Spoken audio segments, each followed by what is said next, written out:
Hai, jumpa kembali dengan saya Andio, peziarah iman dari kaki Gunung Tugel, Purwokerto, Banyumas. Apa kabar hari ini? Semoga hari ini menjadi hari yang indah, hari yang menyenangkan untuk memulai aktivitas kita. Saudara-saudara yang berkehendak baik, kita lanjutkan perjalanan ziarah iman kita, masih menikmati kitab Amsal. Sebelumnya mari kita berdoa. Allah di surga yang maha baik, terima kasih untuk semua rahmat kerahiman-Mu yang memelihara hidup kami sampai saat ini. Adanya kami adalah karena berkat perlindungan, peneguhan, kasih sayang-Mu.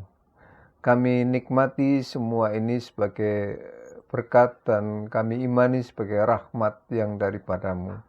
Ajarlah kepada kami Tuhan untuk berbagi rahmat dan kebaikan Tuhan ini agar dunia tempat kami hidup menjadi dunia yang juga terberkati di semua aspek dan sektor kehidupan kami. Berikan kepada kami kemampuan untuk menjadi bagian dari kebaikan. Terima kasih, terpujilah nama-Mu. Amin. Saudara-saudara, kita sudah sampai kepada Amsal 21 ayat yang ke-13 yang berbunyi, siapa menutup telinga bagi jeritan orang lemah tidak akan menerima jawaban kalau ia sendiri berseru-seru. Ada cerita menarik dari peristiwa kerusuhan 1998 Mei yang lampau. Saat terjadi penjarahan massal di Jakarta dan beberapa kota lain di tanah air. Di tengah suasana panik, seorang pengusaha berbicara kepada para karyawan yang sudah bersiap-siap meninggalkan lokasi kerjanya. Dia katakan, saudara-saudara, saya tahu Anda semua panik dan ingin segera pulang ke rumah. Tetapi saya mau mengingatkan, kalau semua Anda meninggalkan pabrik ini, saya yakin besok pagi Anda semua akan kehilangan pekerjaan. Karena pabrik ini akan dijarah dan dibakar orang. Oleh karena itu saya ingin tawarkan, apakah Anda semua memilih untuk pulang atau hanya wanita saja yang meninggalkan lokasi ini, sedangkan yang laki-laki membantu petugas keamanan untuk membentengi dan mempertahankan tempat kerja Anda ini? Esok, apabila pabrik ini selamat, saya akan memberikan kalian imbalan yang istimewa. Kata pengusaha ini dengan sungguh-sungguh. Seketika saudara-saudara para buruh pabrik mengurungkan niatnya. Mereka bahu-membahu menjaga lokasi pabrik itu yang merupakan tempat mereka mencari makan. Esok paginya, saudara-saudara, pabrik itu tetap utuh dan luput dari para penjara. Kali ini, si pengusaha kembali mengumpulkan para karyawannya, lalu berkata, saudara-saudara, saya sangat-sangat terharu karena kalian bersedia mengikuti ajakan saya. Dan telah dengan gigih bahu-membahu menyelamatkan perusahaan ini. Oleh karena itu saya ingin mengucapkan terima kasih kepada Anda semua. Kata pengusaha itu sambil menyerahkan sejumlah uang sesuai janjinya. Banyak juga saudara-saudara pemilik perusahaan yang waktu kerusuhan itu mengatakan hal yang sama kepada para karyawannya. Tetapi hanya sebagian kecil saja yang dituruti kata-katanya. Sebab selama ini mereka tidak pernah mendengar, melihat pimpinannya itu menepati janjinya. Nah, berbeda dengan pengusaha yang satu ini. Para karyawannya dengan senang hati dan penuh semangat mendengarkan himbauannya. Karena selama ini dia dikenal sebagai pengusaha yang suka membantu warga yang berada di sekitar tempat pabrik itu. Dan merupakan sosok yang suka menepati janjinya sehingga orang lain tidak ragu untuk mengikuti apa yang dikatakannya.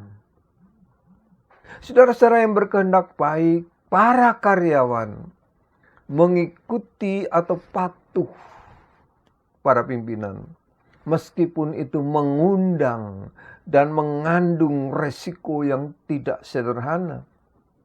Tetapi oleh karena kejujuran dan kepercayaan yang dibangun oleh pimpinan perusahaan selama ini, telah melahirkan kesetiaan bahkan apapun yang terjadi. Jadi ada hubungan timbal balik yang sinergis, yang memimpin jujur dan dapat dipercaya, yang dipimpin taat dan setia. Sekalipun diiming-imingi hadiah, tetapi masih besar resikonya. Tetapi inilah kebijakan yang membawa kebaikan bagi semuanya. Perusahaan selamat, karyawan tetap bekerja, dan keluarga sejahtera. Hari ini pengamsal mengingatkan kita siapa menutup telinga bagi cerita orang lemah, tidak akan menerima jawaban kalau ia sendiri berseru-seru. Saudara-saudara, pengusaha ini dikenal suka buka mata, buka telinga, buka hati, buka tangan. Suka menolong. Bukan hanya kewajiban dan tanggung jawab kepada karyawan yang tentu saja mereka sudah punya haknya, tetapi juga warga di sekitaran pabrik.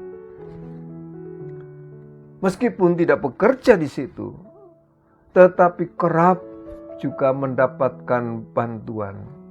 Sehingga keberadaan pabrik itu sangat dirasakan manfaatnya bagi jeritan orang-orang lemah.